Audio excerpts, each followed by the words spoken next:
Hello beautiful. So bago ako gumawa ng bago ako mag-repot ng mga cactus dito sa ating horror compact. Ayan, papakita ko sa inyo yung mga nilinis ko na gymno. So update din. Tapos meron din akong konting chismis.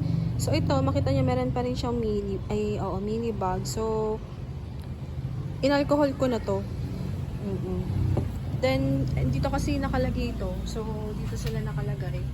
Nakasiksik sila dito. So, parang mas di ko alam kung nagkaroon pa sila ng milis yung iba or yun yung natira. Pero yung iba, wala naman na. Baka yun yung natira. So, dapat i-expose nyo sa air. And kung ang setup nga ng mga cactus nyo is kagaya dito, it's already 2:30, ganyan na hapon nga ang setup. For those na nanonood lagi ng Everything Nice at Beach, alam nyo yan, hapon ang setup ng ating mga cactus.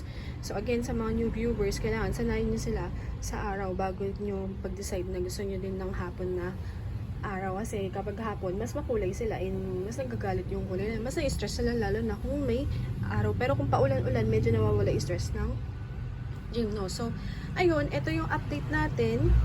Ayan. So, meron namatay dito. Hindi ko alam kung sino siya.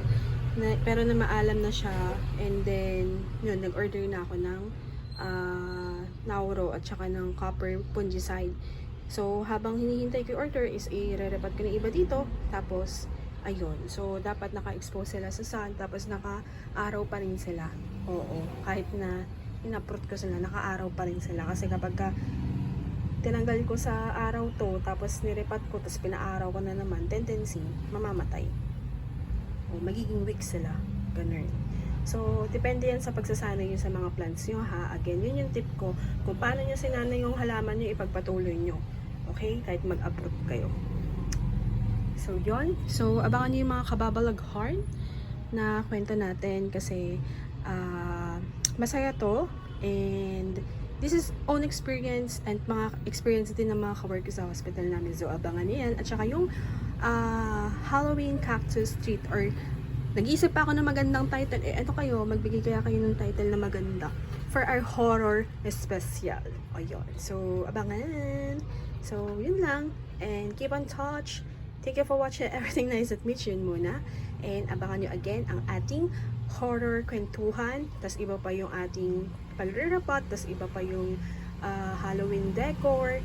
Ganun, basta ganun. So, keep in touch lang. Okay? So, bye! This is your nurse 22 saying God is what at lagi mag-ingat!